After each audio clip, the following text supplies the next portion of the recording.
Præsten i Vejlby, skrevet af Sten Steensen Blicher i 1829. Novellen handler om en præst, Søren Kvist, der er under mistanke for at have dræbt Niels Bruus. Præstens datter, Mette Kvist, er kommende hustru til herresfogeden Erik Sørensen. Præsten bliver anklaget for mordet på Niels Bruus af hans bror Morten Bruus, og hertil skal Erik Sørensen være dommer i sagen mod sin kommende svigerfar. Søren Kvist bliver dømt til døden, og Erik mister sin kommende hustru, i det hun flygter væk. 17 år senere viser det sig, at hele komplottet var planlagt af Niels Bruus' bror Morten, da Niels pludselig kommer tilbage til byen og fortæller, hvordan det gik til. Niels har dog ikke selv haft kendskab til sin brors plan, men har flygtet til udlandet, som han fik besked på. Morten Bruus er skurken i novellen. Han beskrives af fortælleren Erik Sørensen, som også er herrefoged, som en modbydelig og nedrig person, hvilket man blandt andet ser, da han siger: "Den Morten Bruus er mig ret en modbydelig person. Jeg ved næppe selv hvorfor, men når jeg ser ham, rinder mig noget ligesom en slem drøm isende." Derudover må Morten siges at være utrolig manipulerende og hævngærig, i det han manipulerer sin bror Niels til at deltage i hævntogtet mod præsten, som udelukkende kommer af, at han ikke fik lov at gifte sig med Mette, præstens datter.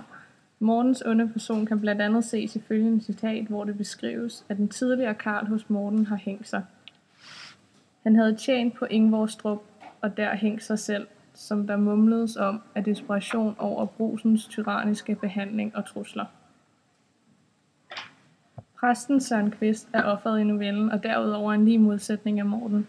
Han er dog ganske temperamentsfuld, hvilket også er en vigtig detalje for, at Mortens hævntogt skal kunne fungere.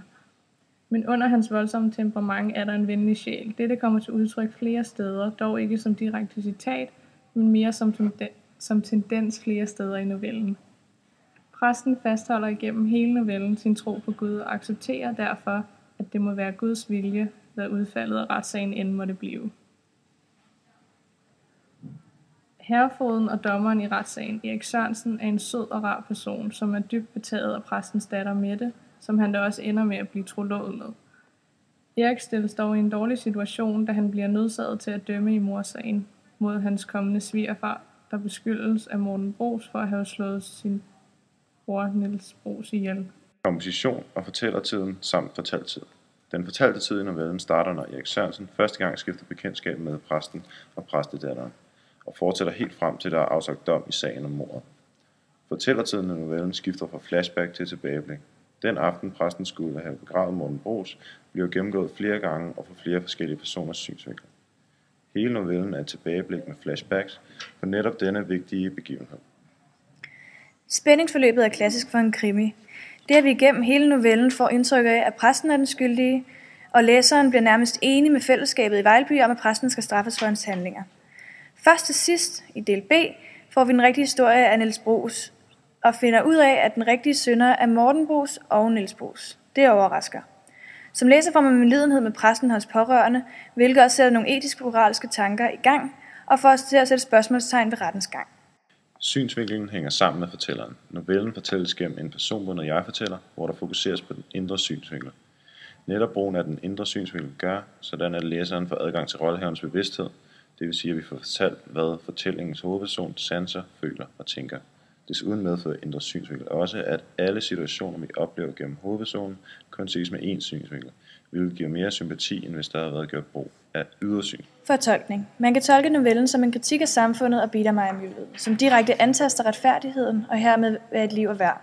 Grundet folks frygt, trang eller trang til spænding, når et mord som det, der skete i Vejlby for 400 år siden, finder sted. Grundigheden i denne sag bliver påvirket af uroen, som blev skabt i byen under denne episode. Og her kan det altså også ses, at Blicher ligefrem latterliggør biedermejermiljøet på den måde, at folkets behov for at finde en opklaring hurtigst muligt, og for at vende tilbage til det perfekte glansbillede af biedermejermiljøet, fører til, at menneskeliv rent faktisk er mindre værd end den egentlige sandhed. Man kan perspektivere præsten i Vejlby til en anden novelle, skrevet af Sten Steensen Blicher, som hedder Præsten i Thorning.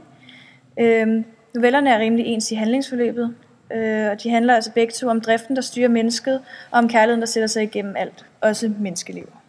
Ligeledes kan man måske perspektivere til Biedermeier.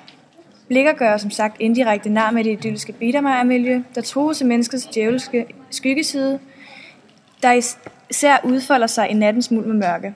For eksempel et citat: "Af denne elendighedsmulm og mørke ved ikke kun han aleneste vej, for hvem den sorte nat er lys om dagen."